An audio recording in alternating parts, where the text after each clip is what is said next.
অভিবাসীদের বিতাড়িত করার জেরে বিক্ষোভে উত্তাল যুক্তরাষ্ট্র। ট্রাম্প প্রশাসনের সিদ্ধান্তের বিরুদ্ধে বড় শহরগুলোয় চলছে প্রতিবাদ সমাবেশ। তীব্র বিরোধিতা করেছে ভেনেজুয়েলা, কিউবা সহ বিভিন্ন দেশ। আন্তর্জাতিক আইন মেনে অভিবাসীদের প্রাপ্য সম্মান দেওয়ার আহ্বান তাদের। তোপের মুখে পড়লেও বিতর্কিত কর্মসূচি অব্যাহত রেখেছে নতুন প্রশাসন। জেনেক্সে শিফট করো, লাইফকে লিফট করো। নিউ জার্সি, টেক্সাস সহ যুক্তরাষ্ট্রের বিভিন্ন রাজ্যের সড়ক আন্দোলনে উত্তাল। অনুপ্রবেশকারীদের ঠেকাতে ট্রাম্প প্রশাসনের উদ্যোগের প্রতিবাদে সরব মার্কিনীরা। মেক্সিকো, গুয়েতেমালা, সালভাদর সহ বিভিন্ন দেশের পতাকা হাতে স্লোগানে মুখর রাজপথ। অভিবাসী ট্রাস্ট অ্যাক্ট লঙ্ঘনের অভিযোগ তাদের।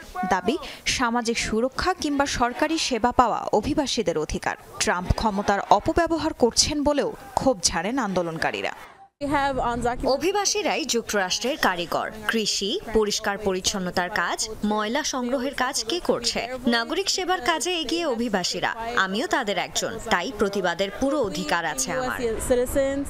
অভিবাসন প্রার্থীদের বিতাড়িত করতে ট্রাম্পের পদক্ষেপের তীব্র সমালোচনা চলছে বিভিন্ন দেশে। একে বর্বরোচিত আখ্যা দিয়েছে কিউবা। এদিকে অভিবাসীদের প্রাপ্য সম্মান দেওয়ার আহ্বান জানিয়েছেন ভেনেজুয়েলার প্রেসিডেন্ট।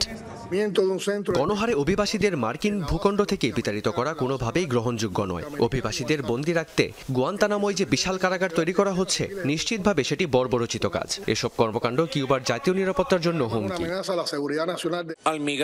অভিবাসীদের বিষয়ে কিছু প্রস্তাবনা রাখছি, যার অন্যতম মার্কিন অভিবাসীদের সম্মান ও মানবাধিকার নিশ্চিত করতে হবে। তাদের প্রত্যাবর্তনে আন্তর্জাতিক নিয়মনীতি মেনে চলতে হবে। ভেনেজুয়েলা তাদের নাগরিকদের গ্রহণ করতে প্রস্তুত।